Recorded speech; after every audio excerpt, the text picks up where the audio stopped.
who are trafficking individuals find the ringleaders and be able to rip that evil off by its head. And they are an incredibly powerful asset to have. And so I'm so thankful I get the chance to lead individuals like that and agents who get up every day to help save our children and to save women and men from the kind of slavery that we've seen. But let's face it, for many years at the southern border, because it was open, we saw trafficking like we'd never seen it before. The invasion that came over the border perpetuated the Biden administration literally losing 300,000 children.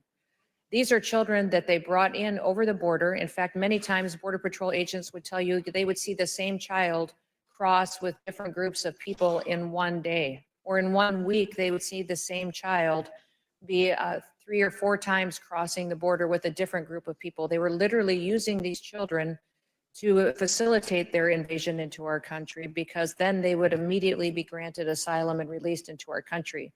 The Biden administration quit doing DNA testing of anyone who came into our country to make sure they were a part of our family, their families.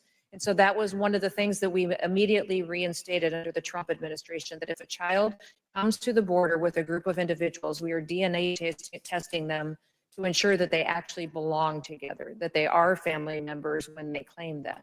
When we're out doing enforcement operations as well, going after criminals on our streets that have are murderers, rapists, traffickers, when we find children with them, we're immediately DNA testing them to see if they should be in that situation or with those individuals.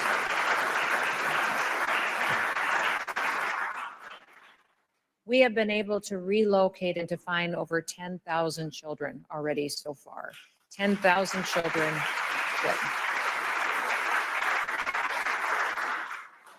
But we've got a long ways to go. And that's why your help matters. And that's why what you do every day is so important to our department and the work that we do.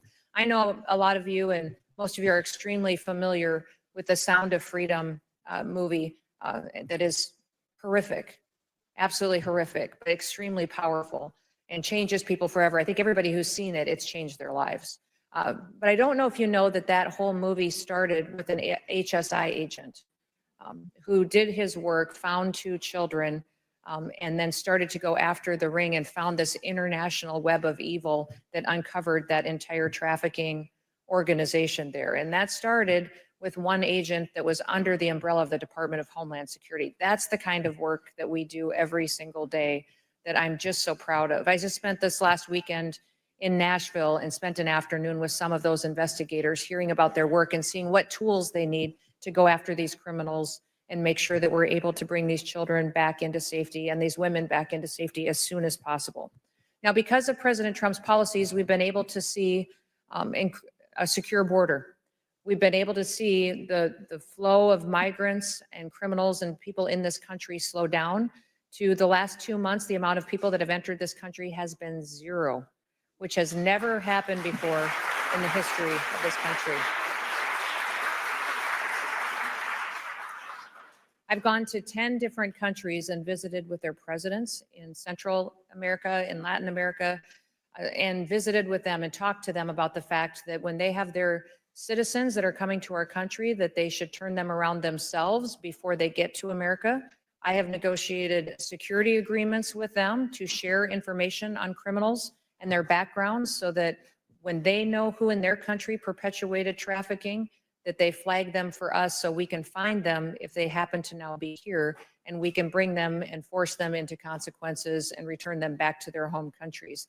These countries, because of those conversations, have worked and signed biometric data sharing agreements with us, security agreements. They're even telling us that they are now, because of President Trump's strong leadership, they have set up housing programs for their citizens to come back home. If they need a loan to get a house when they come back, they will help them. If they're people that aren't dangerous, they will help give their children scholarships. They'll give them food aid for a period of time, train them for a job.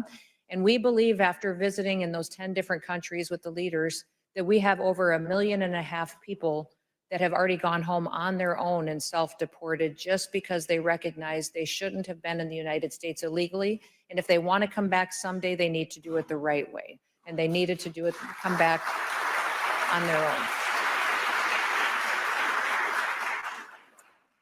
So now one of the things that President Trump's bill just passed, the big, beautiful bill that he talks about quite often, that is quite powerful, did have some policy changes in it. Obviously, it had a lot more resources for our border, for the border wall construction, but also enforcement with more ICE agents, more Border Patrol agents, more investigators will also be hired.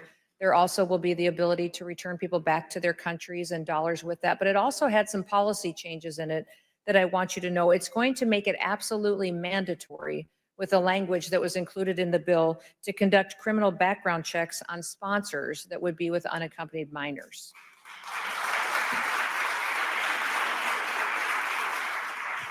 We have, because of our work, arrested over 400 sponsors that were sponsors of children brought into this country that the Biden administration was paying to take care of and to traffic our children.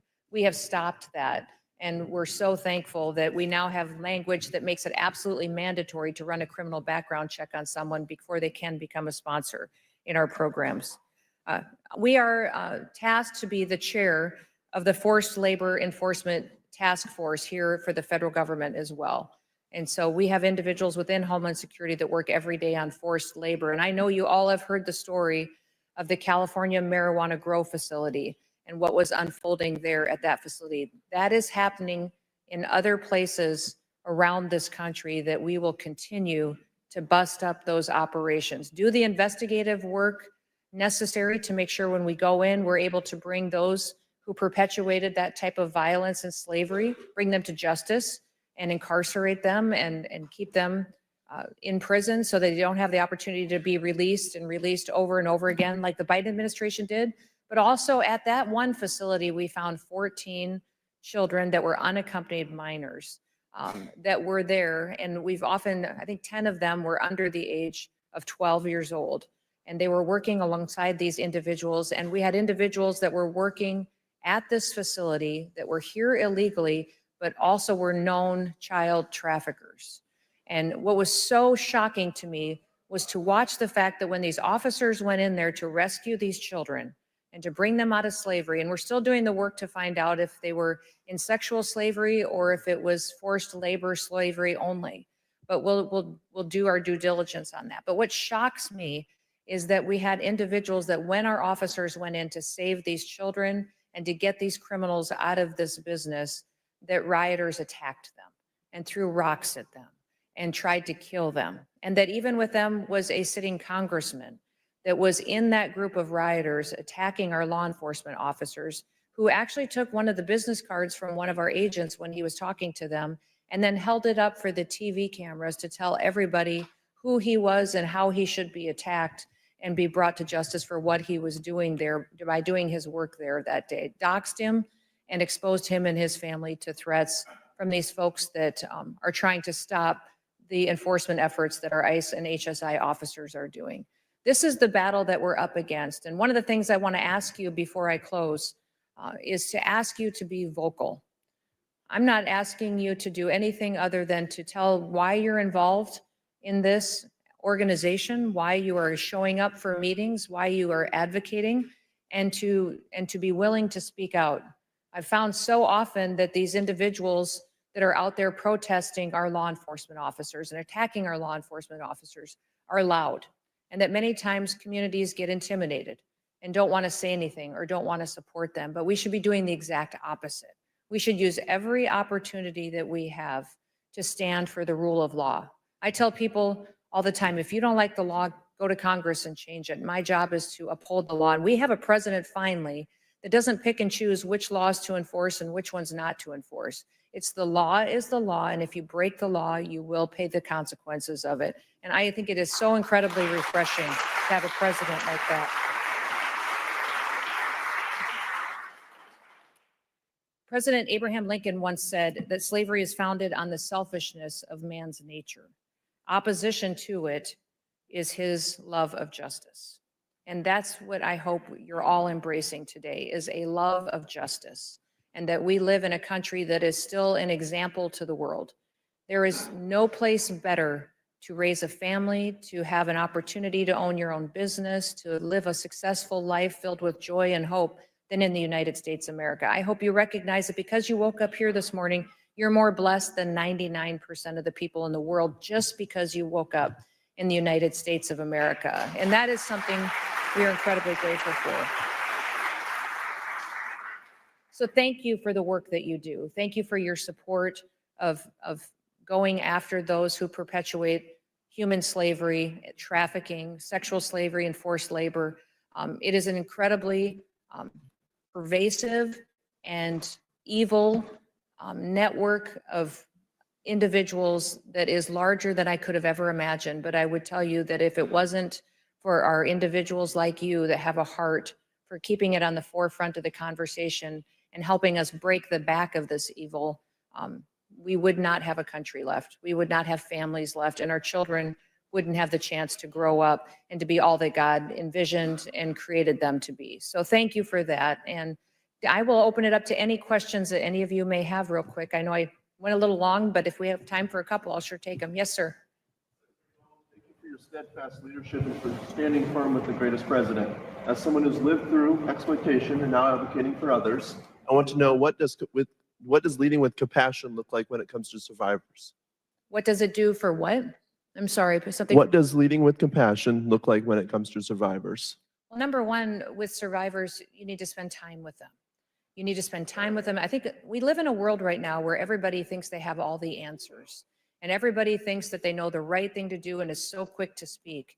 And one of the first things I feel like I constantly have to remind people is to listen, is to sit and listen. And especially when it comes to survivors, there's so much that we can learn.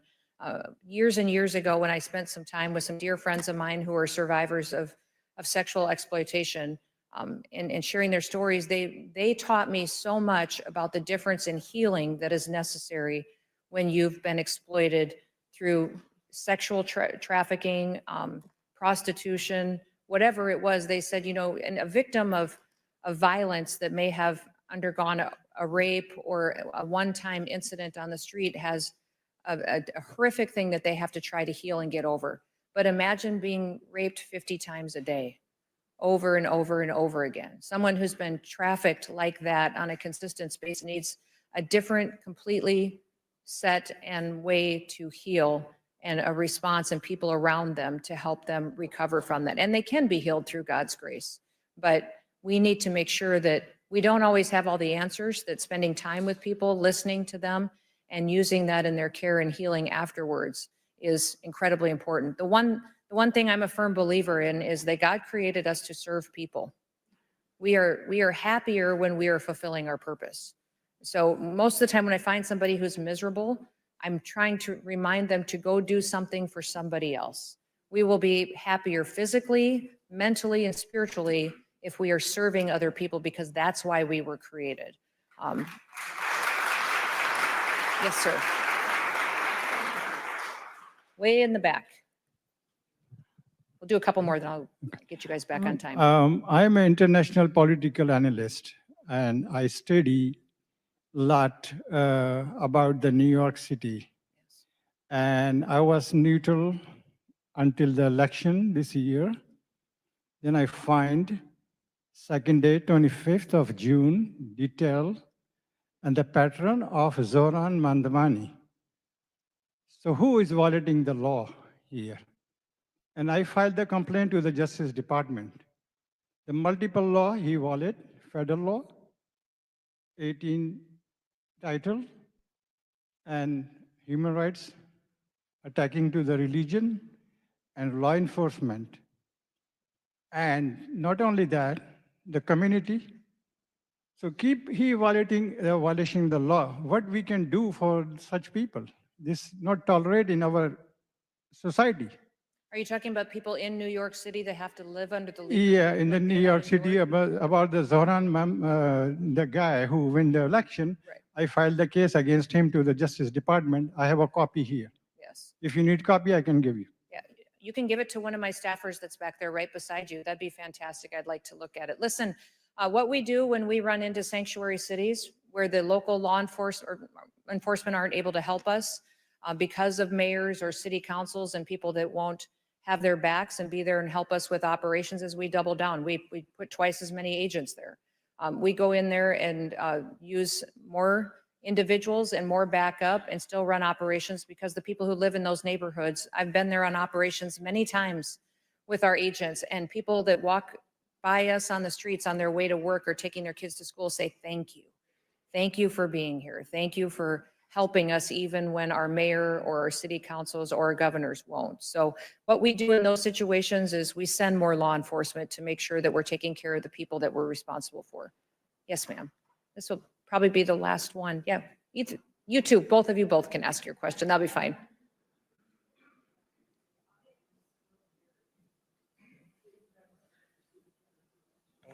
I never imagined that this morning I would actually get to talk to you about this problem. And I am particular with an organization, and we are trying to reduce sex trafficking from foster children. And currently foster children are the #1 sex trafficking source of domestic sex trafficking in America. There has been 2 recent reports, one from the OIG, where they found in 2 years there were 75,000 missing episodes of foster children. And it is the federal and state law to report foster children, but almost 70% of the episodes were never reported. And there's no prosecution for that, is what we found out. When the state actors fail to report missing children, they continue to get the Title IV stream, okay? If they report the children, their funding stream goes away. And so there's no accountability. There's never been one state actor or foster parent ever held accountable about not reporting a foster child. And in the Connecticut audit, it did a study of 6 children who were not reported missing and were foster children and ended up in sex trafficking.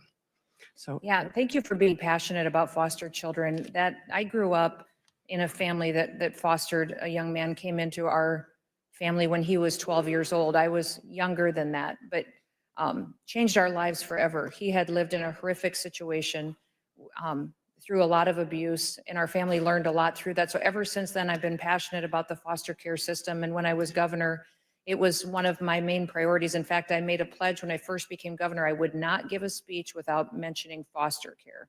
And the fact that we needed more foster parents, and the fact that many times those who are fostering may be family members that are not the best situation for individuals to be in, because that's where the abuse continues to be perpetuated at times, or some of the trafficking that happens to foster children occurs. So thank you so much for being involved in that. I will read that OIG report and we'll focus on that as well. One of the statistics that you all should know that I find that breaks my heart every day is that if we had every church in this country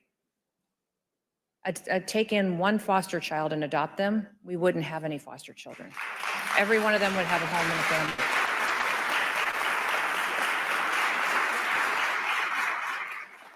So many times it is just people looking at themselves. And I have a sister who took in a 15-year-old foster boy and then adopted him, another brother who's adopted 3 children.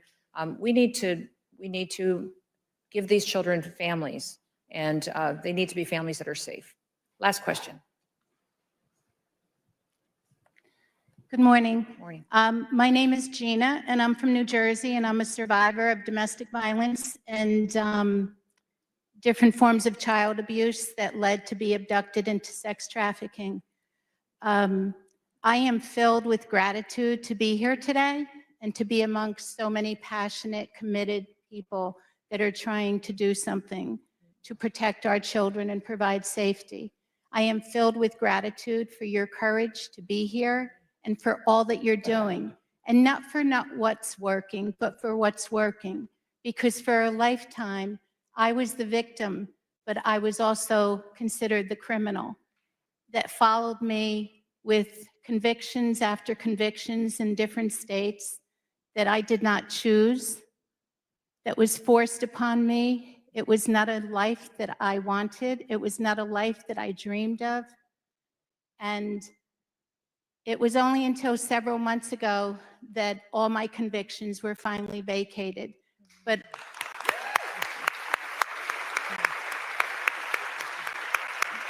so I served a lifetime. We end up with the life sentence.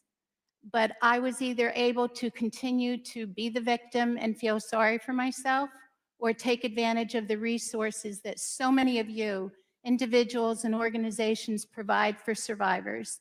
And so I am filled with gratitude, and this is why I chose. If what happened to me can make a difference in one person's lives, then it was worth it. This was not my calling, but I am serving now.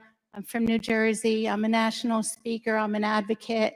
And as you said earlier, which really resonates with my heart, it's like we are the people. If we want change, let's not hurt each other. Hurt people shouldn't hurt people. Let's do something about it. Let's come to Washington. Let's be the voices. And so I see you and I hear you, and I thank you so, so much. And I thank you and all the administration. Well, And thank God you. bless you and protect you.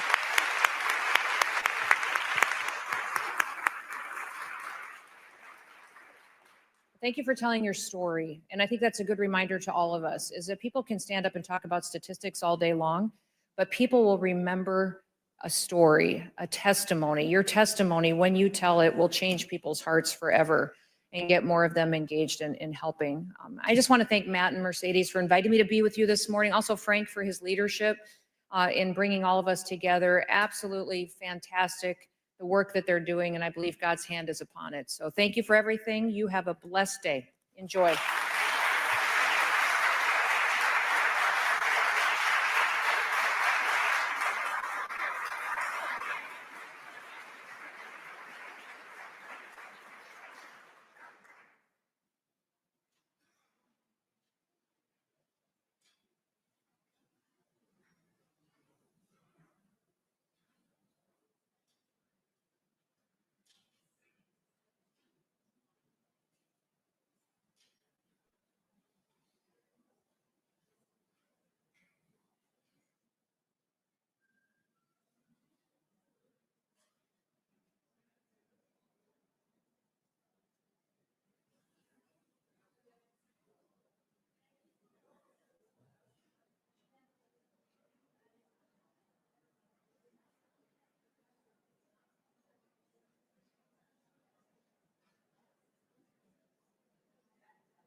Okay. How great was that to hear from our Homeland Security Secretary? She's great.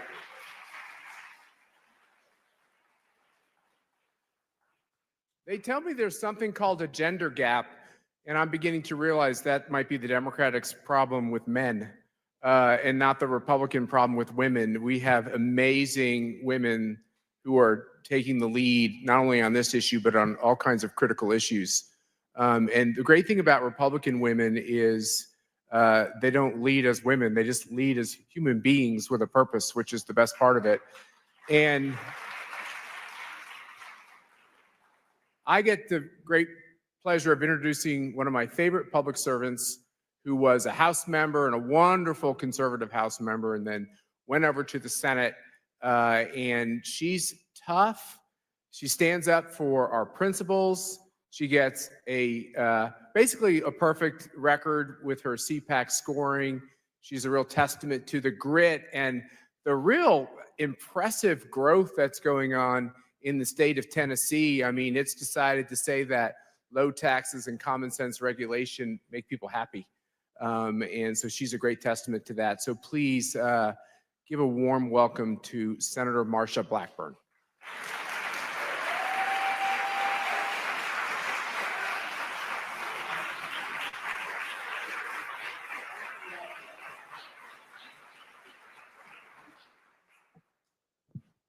Good morning and welcome to DC. Do I have any Tennesseans in this group? All right.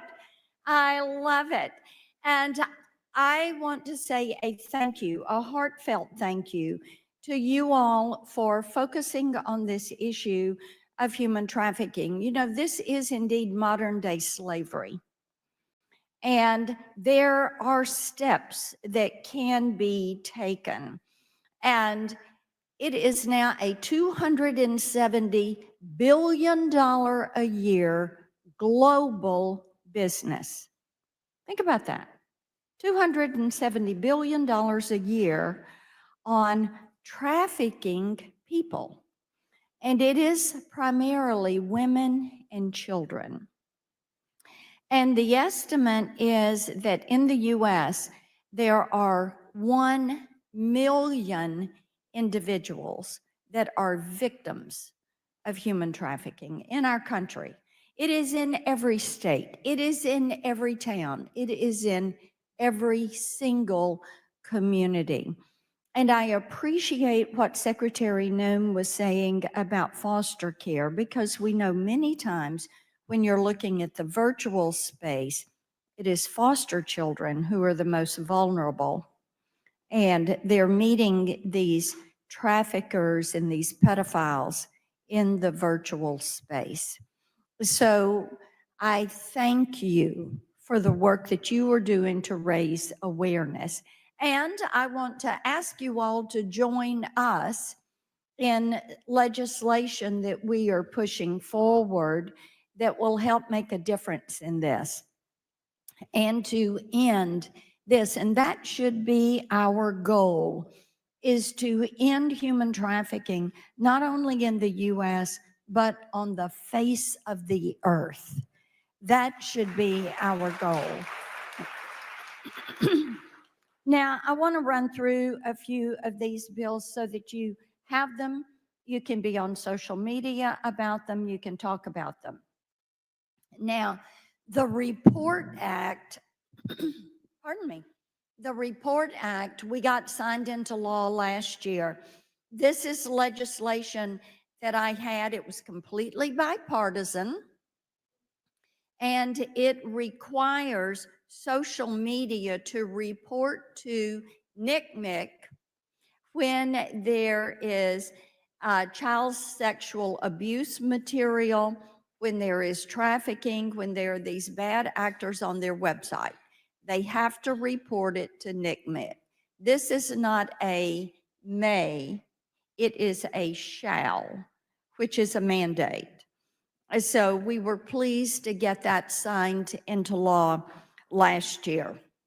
We also have the End Child Trafficking Now Act and the Prince Act. Both of these have been included in the big, beautiful bill, funding for these.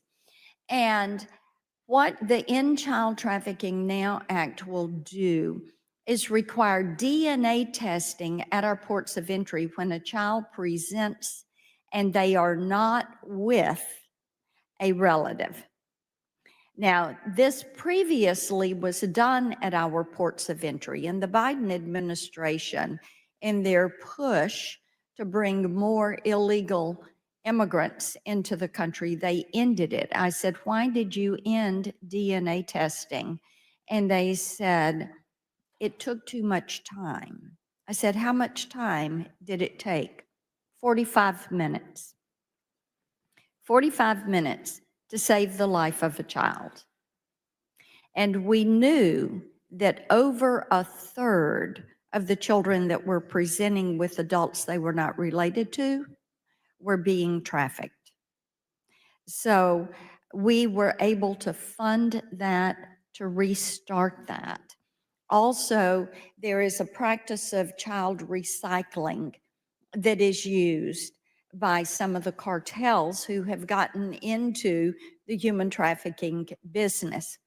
And this Prince Act will allow fingerprints.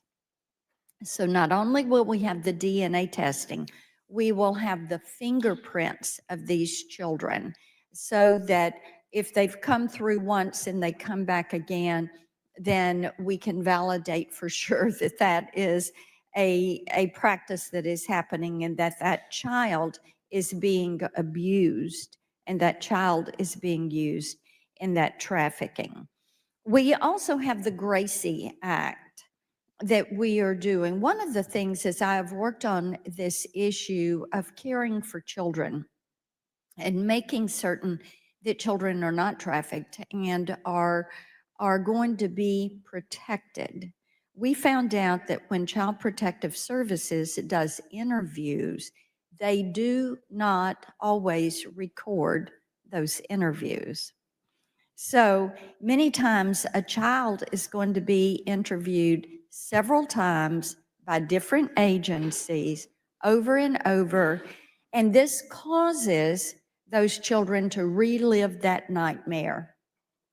So this will mandate that they record these interviews of the children and adults, and then that child is not having to relive the horrors of what they have physically felt and been the abuse that they have lived through.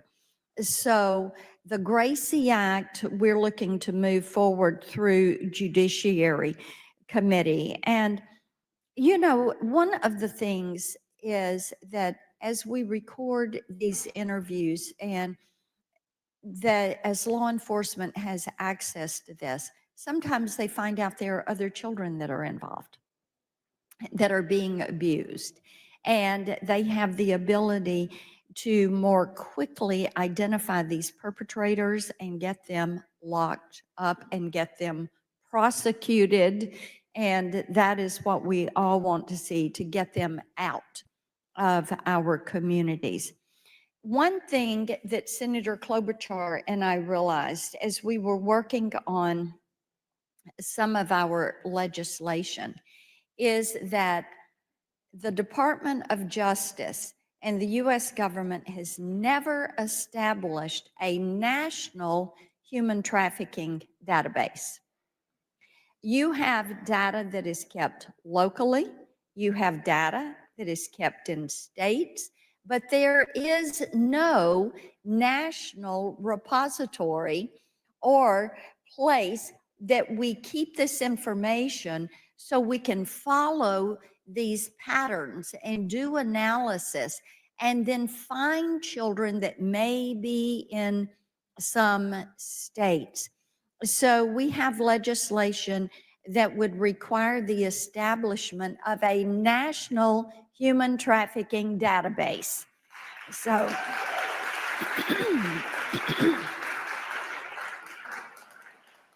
and we know that having that information is going to be vitally important. And let me give you an example of where we think this could be helpful. We found out in the Biden administration over 2 years ago that there were 77,000 children that they could not find. And then it became 150,000 children. And then we found out the number was 300,000 children. And then we found out it is even north of that. So having a national database, as our wonderful Homeland Security Secretary was just talking about, they're conducting rescues as they are picking up these criminal illegal aliens to get them out of the country and being able to know where these children are. They have apprehended and saved over 10,000 of these children. They have been rescued. So putting this into a database would give us a repository that we could work from. Now, we've also got the Combating Trafficking in Transportation Act. This is working its way through the House and then should be ready to go to the president's desk very soon. And this will give states flexibility so that they can put signage in their welcome centers and their rest stops saying, if you need help, here is a number to call. If you are being trafficked, you can walk to this officer, you can get help. And we know from what we've seen with putting signs in public areas, this helps people who are in distress to know where to go for help. And the Save Girls Act is legislation that we have that puts grants to local law enforcement. I'm sure many of you have worked with your local law enforcement and have said, look, we want to work with you to raise awareness, to educate people, and to help with rescues. And not all communities have agencies or coalitions that work on this. In the Nashville area, there is the Nashville Anti-Human Trafficking Coalition, and they work with law enforcement on conducting these rescues and saving women and children that are being trafficked. So this is grants directly to local law enforcement to help them as they work to save these children. And of course, we're continuing our work with the Kids Online Safety Act. And I know many of you, thank you. Many of you have supported this legislation. Senator Blumenthal and I got it out of the Senate last year on a 92-3 vote. We were really thrilled with that vote. And we are working, it's reintroduced this year. We are looking forward to having the House move forward with it. But it is imperative that we put the burden on social media platforms, which is where most children meet a drug dealer, meet a pedophile, end up finding somebody that traffics them. And it is imperative that we put the responsibility on social media and make certain that there is a toolbox for parents and kids to detach from these algorithms, and that there is going to be a mechanism for parents and kids to report these bad actors. So we are grateful to you all for your activism. We're grateful that you are here in DC. We're grateful for your support, and let's end the practice of human trafficking. Thank you all so much.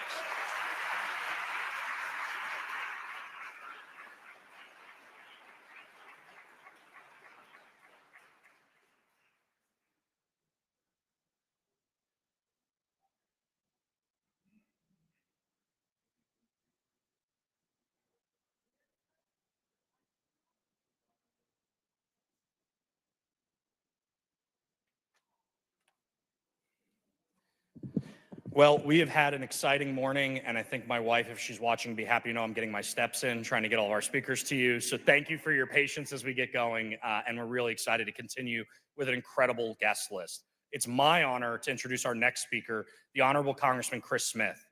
Chris Smith, if you know him, Congressman Smith, as you should know him, is an internationally recognized pioneer in anti-human trafficking. He was the chief author of the landmark Trafficking and Violence Prevention Act in 2000. He actually, and he'll probably tell you this, so I won't steal your story, Congressman, had to do it over objections from an administration, from people in the field, from law enforcement who didn't know that he was simply trying to give them more resources to bring an end to this horrific crime. He's majored basically, or been a part of every major anti-human trafficking piece of legislation since I got into this town over a decade ago. And really any of you who've worked in this space know that he is the champion on anti-human trafficking. And even though he'll never, and probably be too humble to admit it, has saved thousands, probably tens of thousands of lives across the globe because of the work that he has done. He has the best team in Congress as well. I can't say that enough. And it is my honor to bring before you Congressman Chris Smith, a good friend of CPAC.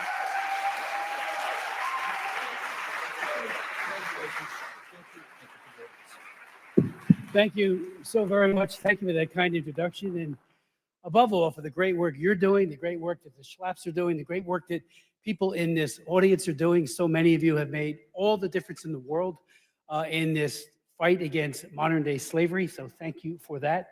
I mean, the fight, we're engaging it with everything we have, but we still need to make far more progress than we've made so far. We need every single law enforcement person to be situationally aware, and that goes for across the board, our hospitals. And we did a bill years ago when we discovered that the traffickers so often brought in their commodity, the person that they thought they owned, to get medical help, and nobody would ask questions. Nobody would say, what is this? Why do you have these bruises?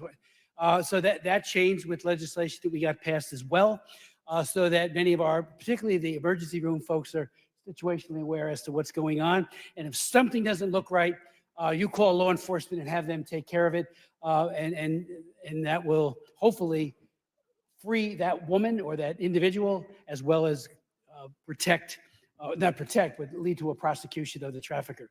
You know, in 1995, I've been in Congress since 1981, but in 1995, we began to see, because I did a lot of human rights work in the Soviet Union, the East Bloc countries, China. I chair the China Commission. I have a hearing that I'm doing again today on Taiwan.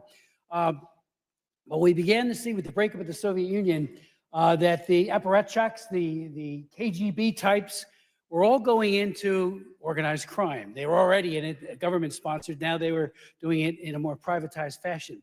And not only were they selling drugs and weapons, they were also turning women, especially, into commodities for sale. And I was shocked by it. The rise of the internet provided an additional incentive for people to make those connections. Pornography flourished, and that led to an additional demand that I think is absolutely unconscionable. But it did lead to many, many people getting snared, especially women. I introduced a bill on the issue of child trafficking in the 1990s, mid-1990s. Tried like crazy to get it passed. We got it passed in the House, and the Clinton administration opposed it, and it died in the Senate. I then introduced the Trafficking Victims Protection Act in the late 1990s, and it was deja vu all over again, to quote Yogi Berra, who's from my state. It was like, here they go again, saying, we want to be involved with this, but we don't want you to tell us what to do. So I had all the hearings on it, on our bill. We had Harold Koh, who was the Assistant Secretary for Democracy, Labor, and Human Rights. A guy that was genuinely had real credentials in the human rights community, who testified against 80% of the bill. He said, we don't need a tip office. We don't need sanctions, because Madeleine Albright doesn't want any sanctions whatsoever on the international side. They like the Interagency Coordinating Committee, and they also like the T-visa, and they like up to life imprisonment for those who commit these heinous crimes, particularly life if the child happens to be 14 or less, and up to 20 years for others. They like that. Everything else, no way. They didn't even want reporting. And I don't know if you've seen the TIP report. It's very, very voluminous, very data-driven, and on the three principles: protection, prosecution, and prevention. And there's a narrative for each country in the world to determine whether or not they live up. And if they don't live up to at least these standards that are prescribed in the bill, what happens? They get sanctioned. And we need more sanctioning, frankly. But, over the years, there have been very faithful presidents to adhering to following up on the sanctions and everything else. I'll never forget George W. Bush, to his everlasting credit, put two of our best allies on what we call Tier 3, egregious violators. That would be Israel, and that would be South Korea. Within a year, they passed laws, did a mobilization to get off that, because we were a mirror being held up to them. We said, well, we don't want women being sold into slavery in Tel Aviv or in Seoul, Korea, or anywhere else. And they did the right thing and got off Tier 3 the old-fashioned way. They earned it. And now they are Tier 1 countries because of the good work that they do. But we did have a situation under Obama. I'll never forget it. Because of other issues, President Obama went and falsified the grading of these countries, a lot of countries, 14 in all, and gave them inflated grades so that they would not be held to account, all for political reasons. So I held two hearings on it. The first one was, why did you get it wrong? Reuters, three reporters did a great, incisive investigative report and found out that this isn't what the tip office wanted. This isn't what the people who live this every day wanted. It's what the politicos wanted in the White House. so they falsified the record. So I did 2 hearings on it, and the second one was next time get it right. They didn't, but at least we tried. There's always a tug of war within the Department of State. A lot of ambassadors and a lot of people in the state don't want to have that problem when they deal with their country where they're working. Hey, stand with the victim and stand with the victim exclusively, and everything else changes. So, just for the record, this year is the 25th anniversary of the Trafficking Victim Protection Act. I am the prime author of it. Took 3 years to get passed. It almost didn't get passed. Sam Brownback played a great role over on the Senate side, and Sam's a great guy, and he was the Senate guy and did a wonderful job. But 25 years later, we have well over 2,250 major prosecutions that led to incarcerating these terrible people that traffic. One of them was Jeffrey Epstein. He died, of course, never got justice meted out, but he was being prosecuted pursuant to the provisions of the TVPA. I did 4 other laws since. One of them is called International Megan's Law. And that law took 8 years to get passed. The Obama people were against it, on the record. I couldn't get them to change. He ended up signing it, so go figure. But he kept blocking it in the Senate. 3 times we passed it in the House. Now, what does International Megan's Law do? Megan Kanka, that wonderful young girl and family, 7 years old, brutally murdered by a convicted pedophile, lived across the street. And then the perpetrator of that crime had the audacity to hand out posters, papers saying, "You know where Megan is?" I mean, talk about a duplicitous man. Well, he was found out, prosecuted, he's in prison today. It led to Megan's laws throughout the country. Now, I discovered that many of those, once they get out of prison, and we have GAO data to back this up, they get a passport and they travel to hurt and to destroy, really, young children all over the globe, whether it be in Thailand, Mexico, Brazil, name the country. Child sex tourism is very real. So we got this bill finally into law, and what it does, it notices country of destination, but a convicted pedophile is planning on traveling to that country. And if they lie about it, they get up to 10 years in prison. So we're not kidding. We want to stop child sex tourism.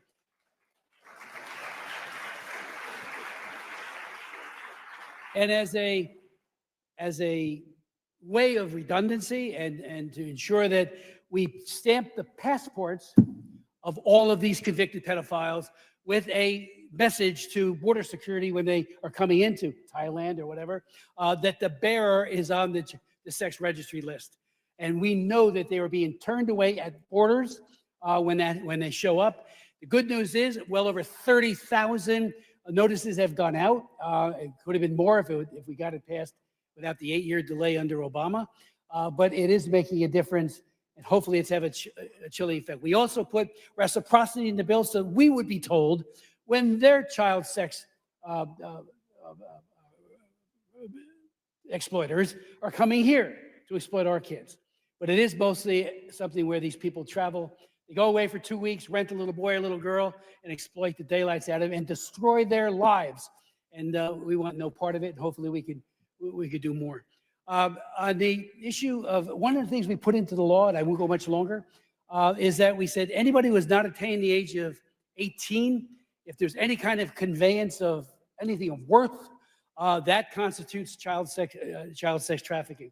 If there's an element of force, fraud, and coercion after 18, that too. Now, Diddy was being, up in New York, being prosecuted on a number of things in the prosecuting document.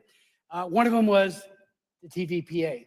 I am shocked and dismayed that the jurors did not see that this was trafficking. They held him to account on prostitution, and I'm very worried that this could have an impact on other prosecutions, especially when brave women like Gina come forward and speak out and do so passionately, and then there's no conviction, and he gets off scot-free, and some clowns in the media are celebrating that.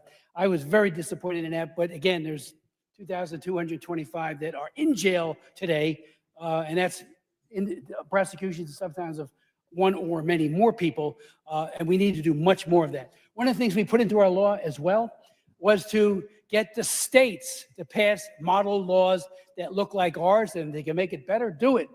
So that we have more weapons out there on the legal side to bring prosecutions against these individuals. Protection, we need more shelters. There's not enough. And on the prevention side, we're doing a lot. A couple of years ago, I did the Frederick Douglass law, 5 of them totally, but that one was done a few years ago. And that is designed in part to provide situational awareness to all of our kids, elementary, secondary schools, let them know what this looks like, what to look out for, so that they're not ensnared by these traffickers who are very clever and very often can deceive a 12 or 14 or 15-year-old because they know what to do. We saw during COVID, and CPAC and some of the other groups did a great job at exposing this, that the whole grooming issue just took off. And that, you know, so everywhere we look, there's these horrible challenges. Now, yesterday, the Foreign Affairs Committee passed out the reauthorization of the Trafficking Victims Protection Act. We call it the Frederick Douglass Act. And that legislation is named after the greatest abolitionist who ever lived. I read his books. We actually worked with his great-great-grandson, Kenneth Morris, and he you know, kept saying, we got to do more in prevention, more in prevention. So we're naming these efforts at educating our kids after Frederick Douglass, as well as the bill itself. It passed out of committee. Now, what is the backstory on that? 2 separate Congresses, the last one and the one before that, we got a comprehensive bill passed with over 400 votes in favor of it for the Frederick Douglass legislation. It died in the Senate both times. Bob Menendez, my senior senator, chairman of the Foreign Affairs Committee, would not allow it to come out. I was shocked, talked to his people, talked to him, could not get it out. He's gone now. So hopefully, Chairman Risch will take this bill up. It should be on his desk on the foreign affairs side, foreign relations side, in very early September. And just do it. Unanimous consent, get it passed. You know, Trump, to his everlasting credit, has made this issue a very, very high priority. We're all grateful for that. You know, so I'm very hopeful that you know, he'll put some additional pressure on the Senate to get that bill to his desk. It has language in it, and I'll finish on this. I know I got to go. I'll finish on this. That provides HUD grants. Doesn't increase the amount of money that we're using at Housing Urban Development for vouchers, but it says $35 million per year for women, other victims, but they're almost all women that need this, so they have a decent place to be. I've met women, and one of them just last week, a young woman, who got re-trafficked because she had no place to live. So this provides, you know, employment is part of the mix here, and certainly that is as well. So that is a major step forward if we can get this passed. I am working on legislation, getting late, getting on legislation on forced organ trafficking. 2 months ago, in a vote of 4-6 to 1, my legislation, and I introduced it last time, got it passed then too, died in the Senate. China, and under Xi Jinping, they are murdering tens of thousands of young people, average age 28, every single year. Mostly Uyghurs and Falun Gong practitioners, some Christians, and some Tibetan Buddhists, but mostly the first two, Falun Gong and Uyghurs, who are Muslims, to take their organs out. I've had 5 hearings on it. There's no doubt that it's a huge, huge problem. And Xi Jinping and his thugs in the PRC are making billions in this enterprise. Our new legislation says that anyone who's part of that supply chain gets up to 20 years in prison, and we would sanction Chinese officials, and just says enough is enough. This is the Joseph Mengele of trafficking of so-called health. And here's one little perverse fact. In the Middle East, there's a great demand for organs, in part because of Ramadan, when some people, you know, fast and they go too far and they cause problems to livers and everything. So there's a heightened demand there. Now, in the Middle East, they want Muslim organs. So what does the Chinese Communist Party do? It says, we've out of supply. We're committing genocide already against the Uyghurs. Let's just kill them and take their kids, take their kidneys and everything else. 2 to 6 per, equally divided between male and female. So this would say enough is enough. And it passed here 406 to 1. I mean, what kind of vote is that? Lopsided, shows everybody who wants to get this done. Hopefully the Senate will take that up as well. We're working on a hotel bill on situational awareness there and giving preference to those hotels. And there's many of them that are doing a good job there of making their workers situationally aware. Ditto for the airlines where these flight attendants, they see something that doesn't look right. Boy, I'm getting the hook. They see something that doesn't look right. Tell the pilot, he tells, when you offload, you separate potential victims from the traffickers and arrest them. And not the people that are trafficked, but the traffickers. So thank you so much. Please talk to the Senate about this bill. It's called the Frederick Douglass Trafficking Victims Protection Act and Reauthorization. And again, I can't thank you enough. I can't thank the Schlaps enough for their leadership on this. It really does make a difference. And God bless you.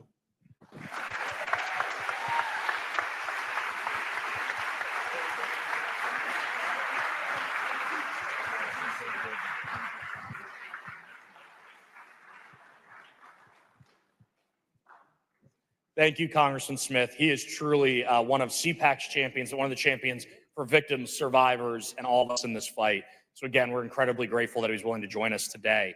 Now I'm excited to present our first panel. As you can tell from the agendas that have already gone quite haywire, we have a great group of speakers, but it is going to continue to change as Congress's last day before recess. Isn't that nice? I'd like a recess.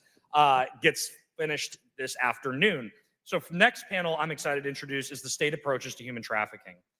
With us, we have partners of CPAC who have worked alongside our team for the last 2.5 years to not just pass legislation here in Congress, but get things done at the state level. And first, I'm really excited to introduce Bill Wolf, our moderator. Bill has been a longtime partner of CPAC.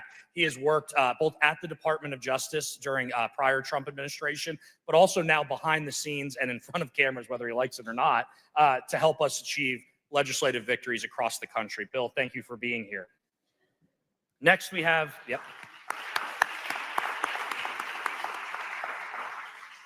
You're going to catch a law enforcement theme today because we cannot accomplish our goals without them. And that's why I'm honored to introduce Karen White of the Attorney General's Alliance. Karen has a new partner at CPAC. We're excited to have her here. Speaking of law enforcement, I see my good friend Sean Reyes hiding back there, the former Attorney General of Utah, who's done a great job leading in this work. And last, but certainly not least, is somebody that's very important to our CPAC team. She was willing to bring Mercy and I out to meet with the survivors that she serves every day. Liz Ameling of Letitia's House is one of the leaders in this fight to not only say that she supports victims, but do it on a daily basis. Liz, I think they're excited to hear from you. All right, Bill, make sure that microphone works. The floor is yours. All right. Thank you. Thank you, Frank. And thank you to CPAC and all of you for being here today. This is an incredibly important conversation. We're really blessed in this country to have a president who cares about this issue. As Frank mentioned, I was honored to serve in the White House under his first administration, working on the National Action Plan to combat human trafficking.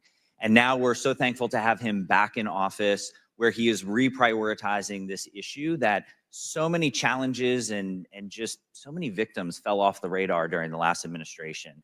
And I'm really honored to be here with three incredible advocates and fighters in the war to end human trafficking here in this country. We have a very interesting system here in the United States. We have the federal government, which is all in on trying to combat human trafficking. We have some great federal representatives. You heard from Senator Blackburn, Congressman Smith, who are just doing incredible things in pushing legislation forward. Secretary Noem is just amazing, isn't she? The work that they're doing over at DHS is just absolutely incredible. But here in the United States, we also have the states that need to be responding at the same time. States that need to be enacting laws, that need to be fighting for the victims, quite honestly, and making sure that those policies match what we're seeing at the federal level. Last week, we had the opportunity to join several state legislators at ALEC and talk about this very issue around model policies for human trafficking. And so we're joined by three incredible fighters today.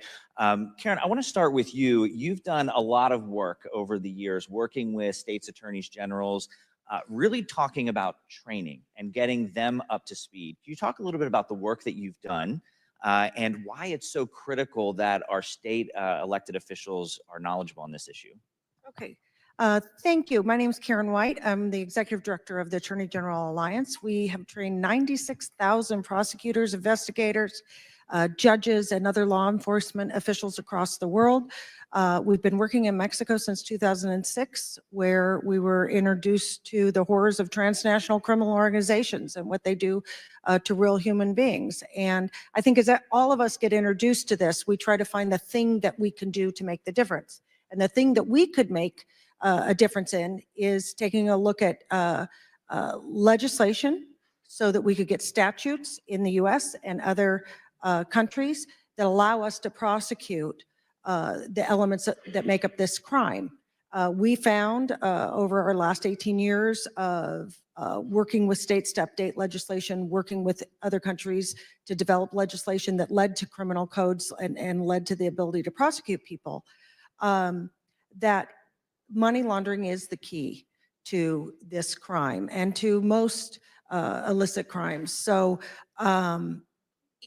there are people with wonderful stories here about their niche. What I want you to walk away from us is, on a bipartisan basis, your state top law enforcement legal officials are working to change laws in their states and working to train prosecutors in other countries so that we can have a maximum effect and get the maximum penalties so we can eradicate this crime. Thank you, Karen. And General, I want to move to you. You know, back in the day when you were in office, if we at the federal level or anywhere said, what state is doing it right? We looked at Utah, and that was because of your leadership there, the work that you were doing on human trafficking. Truly impressive for your commitment to that issue. But some people may not fully understand what it means to be the chief law enforcement officer of a state. Could you kind of break that down for us and explain what your role as Attorney General for the state of Utah was in combating human trafficking? Sure, Bill. Before I answer that, first of all, what an incredible energy here in the room. It's amazing to be here. I have to offer some thanks also to some very important people. First and foremost to God, because it's His light that guides us in this very dark space. Thank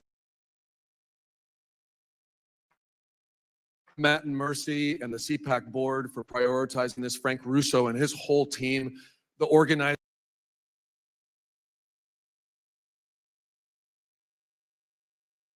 So critically important that we continue to put this first and foremost in people's minds. Thanks to the Trump administration and your service there. I said back in the 2020 RNC that President Trump was the ultimate warrior fighting human trafficking, and he'd done more in his administration than all other administrations combined in history. And that was just the first administration. And now we see again with Kristi coming, Secretary Noem, we'll have Attorney General Bondi, who was one of our colleagues. Guys like Chris Smith, he's been doing it for 30 years in this fight. And perhaps most significantly, everyone in the audience who's here, you all are incredibly important to this fight. Your contributions are immeasurable. We get to sit on a lot of stages and talk about this a lot, but you are out in the trenches doing the work day after day, and God bless you. Thank you so much for what you do. Please keep it up and never feel like you're alone. In terms of law enforcement, one of the things that we were able to do in Utah, which I think was pivotal, because this is a panel on how states can sort of be a fulcrum, I think, for working together. Traditionally, state law enforcement would be siloed and we would work in our lane.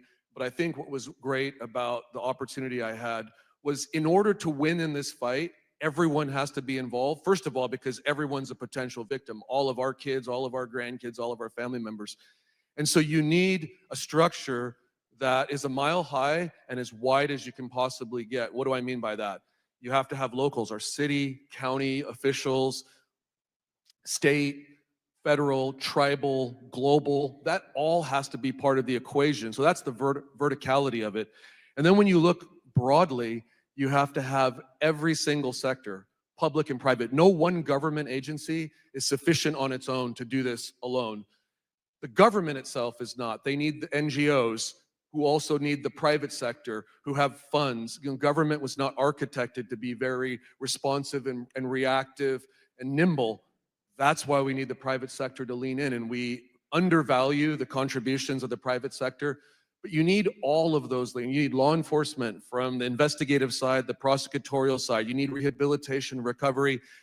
And in all of those medical and health and housing and services, you have to, I believe, prioritize victim and survivor-centered, trauma-informed programs and policies over and over and over again, and remind people why we're really in this fight. And it's to highlight resources and support and services for our brothers and sisters who are survivors, who are victims. Bringing that all together in Utah was a pleasure for me, because it didn't matter if it was a county sheriff or if it was the president or a senator. If they called, we were all sharing and we were working together. And the state, I believe, is situated in a really good spot, close enough to localities to understand the needs of their constituents, but also broad enough to work hand in hand with our federal partners, and as Karen highlighted, our international partners. By the way, no one has done more in the world than Karen White and the Attorney General Alliance to train our brothers and sisters around the world in third world conditions and industrialized nations to fight against sex trafficking, labor trafficking, organ harvesting, illegal adoptions. When she did a case that had 27 US states combined to take down a public elected official who was illegally running a black market adoption ring for over a decade. And it was her coordination. So again, so many people to call out, and that dynamic of constant communication, collaboration, coordination, cooperation, I can't stress enough, I believe is the key. So it was great to be the chief law enforcement officer, but we couldn't arrest our way out of anything on our own. We needed all of those resources. It was the NGOs in our state that really put us on the map. And then it was great policy makers and leaders who helped pass much better laws. And then it was our citizens who stood up and said, not on our watch, not in our backyard. We will not let our children be sold. And they called out to the world. And because of that, Utah got a lot of credit, but it was all of those pieces coming together. First, I appreciate your humility, but it was your leadership, and we're thankful for that. You've really set a model for many other attorneys general across the country. And I really appreciate the comments around collaboration and coordination. You know, oftentimes we do work in silos. Oftentimes, as I'm a former law enforcement officer, I was an investigator for many years. I was not truly effective in my job until I learned how to collaborate and coordinate with our NGO partners. And I'm so thankful that we have one of them with us here today.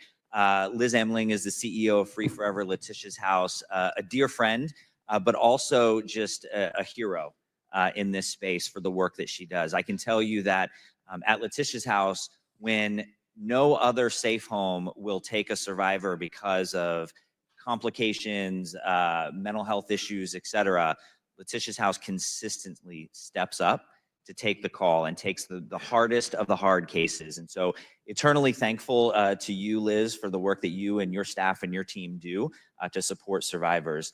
And we know it's critically part of the approach to eradicating human trafficking. Y'all just heard from Congressman Smith when he first drafted the TVPA, he drafted on the 3P framework, right? Prevention, prosecution, which is what our law enforcement, our prosecutors are focused on, but also protection. Protection of the survivors that have exited exploitation and now deserve access to restorative care services.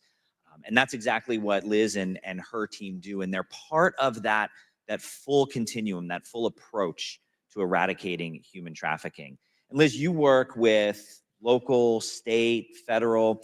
I wonder if you could speak a little bit to how the federal government first can support the work that you're doing at the state level. That's a great question, and it's such an honor to be here, by the way. I'm looking out here and I'm just gobsmacked at these beautiful faces, and I know everybody here cares. But the federal government I mean, they can set the tone for the states. I mean, I think it comes from the top, and I'm so grateful for President Trump because he's setting the tone, and Chris Smith is amazing. But the federal government, I mean, I'm really hopeful under Trump's administration, funds will be released more easily for NGOs like us. We are a faith-based house. We take survivors who are adults, they're women 18 and above.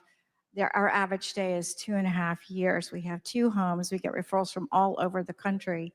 But we have a faith component because we believe that every person is created in the image of God. And we don't look at felonies or your past. We say, what did God create you to be? So when you're at our restorative care home, it's not just a safe place to stay, it's a place to heal and grow. And so in the last administration, we applied for grants and didn't get any because of a caveat in there about gender affirming care. And the best psychology in the world says you treat the human soul first. And our survivors come, and sexual identity is irrelevant. It's how they feel about themselves. And 2 years later, they've often totally changed how they see themselves and what they want for their lives. So I'm hoping, you know, this is a year of Jubilee and lots of funds will go to faith places as well. I mean, Mercy said it yesterday, you know, places out west helping survivors off Indian reservations, the Catholic communities that do so much.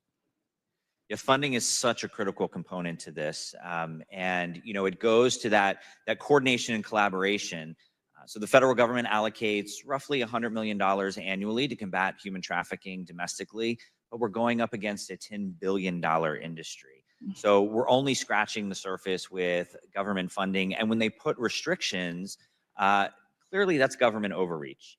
To be able to say to an organization that you have to provide gender affirming care to get access to funding really is a disservice to the survivors that need those services, that need access to that. And so funding comes both from government sources, but also from the private sector. And it really is an opportunity for us to mobilize our communities in a meaningful way to support the organizations that are doing this work, because I'm sure Liz will tell you, it is not cheap to provide the services for these individuals. And they're exiting exploitation. They lived hell for many, many months and years for some of those survivors. We need to make sure that those services are of the highest quality for them because they deserve that on their path to restoration. Oh, I was just going to say, Bill, on that point, one of the reasons I stepped away from public office was because I wanted to be able to influence more. Now I get to advise, I sit on boards, I advise family offices, funds, foundations, and the money there is so much bigger. The reason we have sometimes a scarcity mentality, even amongst NGOs, is because they all seem to be fighting for the crumbs that the federal government or a state apportions on the side.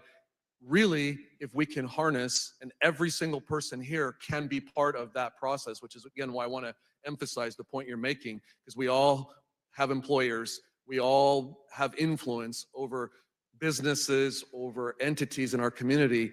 If we can get them to lean in, then government doesn't have to feel like it has to solve every problem. President Reagan used to say, there's nothing more permanent than a temporary government program or government solution. But people in government have noble aspirations. They want to help, but they're not, government, again, is not engineered to be the end all and be all to solve all these social issues. So we need every person in here who owns a business or who has influence over a business to say, what can we do to contribute? Forget having to go through the government is critically important. I'm not trying to dismiss all of the reasons we need good leadership there, but it's a one-legged stool unless we have the NGOs who are doing the heavy lifting and then the people funding them, and that has to be the private sector. So please go back out to your businesses. If you're a small business owner, don't wait until you're bigger or more successful. Start now. Start your own foundation. Create a mechanism. Give to another vetted foundation. Do whatever that you can do, because without the private sector, government will try to do it on its own, and we will not be successful without your help. And so I think that's such a critical point. I couldn't agree more. And as somebody that oversaw $6.5 billion worth of federal grant programs, I can tell you, the federal government does not do it efficiently at all. The private sector is so much better equipped to be able to handle that. And thinking about funding, Karen, I want to switch back to you for just a second. You do a lot of training, and I think it's important for us to understand there's also a lack of funding and availability of training. Why is it so important? Do prosecutors, do police officers come out of their basic training or law school understanding how to prosecute cases of human trafficking, or is this really a specialized area? This is more of a specialized area. With all of you being caregivers, naturally in this field, you understand the delicacy of the human condition when people are asked to testify. Prosecutors have to make cases and can make cases without, full victim participation, and often they have to do that because people come out so scared. So I think it's important that just as you treat the person who has been trafficked, that we prepare the prosecutors to be equipped to take care of the human being, then follow the money, and follow those crimes. State attorneys general are particularly adept at overseeing their legal system. You have to remember, only 4% of crimes are prosecuted federally. So you getting to know your local attorney general, who has a lot of these connections that we're talking about, these public-private partnerships, since this is now an international issue and I talked about at the national level, many attorneys general have taken human trafficking as a project within their office. They have a dedicated person. They hold statewide seminars. And we, as an organization, we pick the best prosecutors from across the state and we take them, and we do it virtually, we do it in person in other countries, but don't overlook your state officials. And some of you that are up here speaking and talking, have them come to your program, have them come meet some of the victims. Our entire organization got behind this because we went to Mexico and spoke with some women who were kidnapped and raped and then held at gunpoint, pulled money out of their ATM, and then discarded on the side of the road. And our attorneys general were like, this is wrong. This is happening in another country. We're for justice for all people. We're for a community that includes all people. And from that time in 2006, almost every US state has upgraded their human trafficking statutes, and attorneys general are aware and care, and they're the people who can prosecute. So Karen, can I say one more thing about the training too, that you've done so well? I want to give credit because you've harnessed, again, private sector companies like Microsoft or Peregrine AI, and they donate their services so that when we go to a third world country, we can start to stand those up. I mean, amazing that they're getting state-of-the-art, cutting-edge equipment, AI and other tech resources to be able to combat this horrible evil. So again, congratulations to you and AGA. Yeah, just it's amazing work. And Liz, you work a lot with state prosecutors. You work very closely with the Virginia Attorney General Office. Attorney General Jason Miyares is a huge champion of this issue as well. You work a lot with local prosecutors throughout Virginia and Florida where you serve survivors. Could you talk a little bit why it's so important for advocates like yourself, for service providers, to be involved in that criminal justice process? Why and how you can help inform being trauma-informed and victim-centered? Trauma-informed is so important because we have survivors that come and sometimes they say they don't realize they've been trafficked.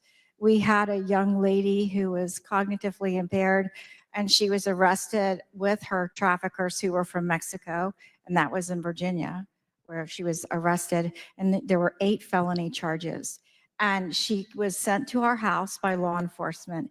And she said, I wasn't trafficked. It was my choice. Well, the prosecutor was amazing. It took a year to go to court. And the prosecutor, when she questioned her on the stand, did it so well. This young lady at the end said, she said, did you get to keep the money? She says, oh, no. And then she says, well, what would happen if you kept the money? She said, they would have killed me. And then the prosecutor says, are they in the room? Can you point to them? And she did. And we didn't clap because you're not allowed to clap in a courtroom, but we were grinning at her wildly. And then they got 25 years to life, which was brilliant. But anyway. We can clap here. Yeah, okay. But what was even more amazing is this was a mom who her mother died when she was 10 and she was snorting cocaine, and she had 3 kids. And when she left, I said, sweetheart, do you realize that's what the definition of trafficking is? It was like a light bulb moment, but it took a year at our house where she was cared for, safe, got tutoring, et cetera, for her to even begin to heal and be able to do that. So when survivors come, most of the time they don't want to testify. But 6 months or a year later, sometimes they have a light bulb moment and they say, hey, I'm ready to do it. But law enforcement is getting much better than it used to be about dealing with survivors. So we're very grateful for that. Because sometimes, our ladies are still scared of cops. Yeah, and that's thanks in part to what General Your Reyes training. has done, Yes. what Karen has done, General Miares in Virginia. So we have It's some amazing. really great leaders in this space right now on that. So we've talked about the 3 Ps: prevention, prosecution, and protection. Over the years, the field has sort of recognized 2 additional Ps. Those are partnership and policy.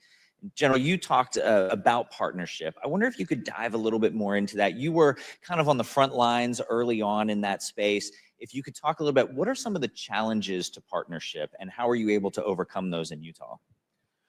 Sure. I think you mentioned some before, just the mentality of being siloed.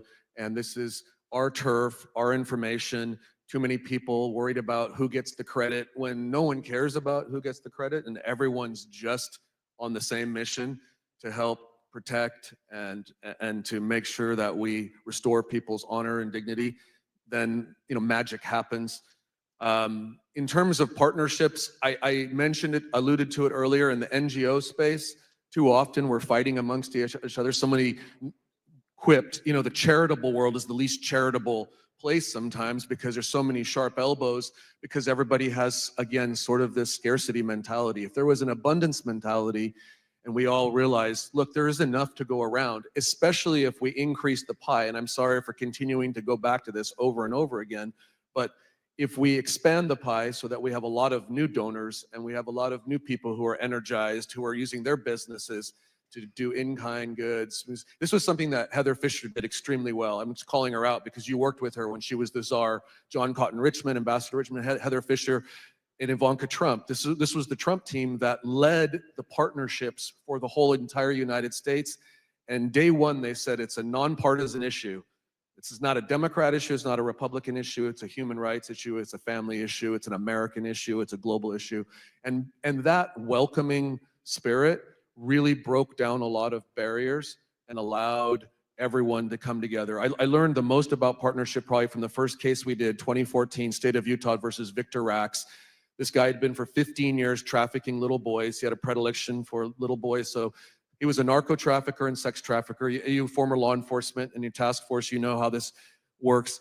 So he raped and abused little boys, sold them, and he had been deported. The feds had popped him 6 times and he'd come back every single time. And they knew he was there. When we finally got him, we said, hey, will you do us something? Can you imagine if we had a Kristi Noem or a Donald Trump back then? This wouldn't have happened. But the feds agreed. The partnership was, we said, look, please trust us. We're going to prosecute under the U.S. justice system here in the state. And because of that, the victims knew that he wouldn't be coming back this time, that we actually were going to prosecute him and put him away forever. And he actually hung himself, took his life in the middle of the trial. I was ecstatic because I thought we won't have to deal with some legal loophole where he gets extradition or he escapes the news. I mean, I'm not ecstatic about anybody losing their life except this guy because he had hurt so many young kids. But the victims and survivors were not happy, and I couldn't understand that. I was new, and I said, what's going on? And so they taught me a lot about partnership, and they said, AG, here's the thing. We've suffered so much, we want a chance to tell our story. And so we actually asked the judge to keep the case going. As you can imagine, over the protestations of defense counsel who said, our client's gone, there's no more case. Let's close this. We said no, and the enlightened judge let us for days bring forward survivor after survivor, hardened, tatted up gangbangers who were like 26 years old, but who had been 10 years old when they first started being exploited in their own bedrooms by this monster. And that's really where I started to learn about partnerships And the key is listening and understanding that you need a victim advocate, to your point, because law enforcement, we re-victimized victims over and over again for so many years. It was, oh, let's have the victim advocate be involved in the case at the very beginning and guide how we investigate and then how we prosecute. If we don't have to put them up, we don't even charge under the human trafficking statute. People are like, well, that's crazy. You spent so many years getting a human trafficking statute passed. Well, if I can get and take down a whole network and charge them on tax evasion or something else and not have to put a victim up on the stand or a survivor and re-traumatize them, then that's what we're gonna do. But it was, the partnership was really about sitting down in good faith and trusting others, and then having the courage, I guess, to just say, okay, let's step out there, even though at the time it was very unpopular. A lot of people criticizing us. No one wanted to talk about it. You remember those days, Bill. Taboo, don't stop talking about it. You're like the fourth horseman of the apocalypse. This is so depressing, stop it. And today, thank goodness, we've mainstreamed this issue enough. And so I don't know if that answered your question, but those things popped into my mind because of the incredible work that we have from NGOs and victim advocates like Tanya Gold, who's gonna speak later, and amazing partners that we're blessed with. I think the one big takeaway I had from that is using the criminal justice system as part of the healing process as well, right? Giving those victims that voice to be heard is so powerful. So cathartic for them. Yeah. So we have to wrap up. What I want to do is we hit on the 4 Ps. The last is policy. I'm going to ask each of you in 20 seconds or less, if you had a magic wand as we sit here in the halls of Congress today and get them to pass a piece of legislation, a policy, what would it be? Liz, I'm going to start with you. Oh dear. It's like when you have, can you get your meal last?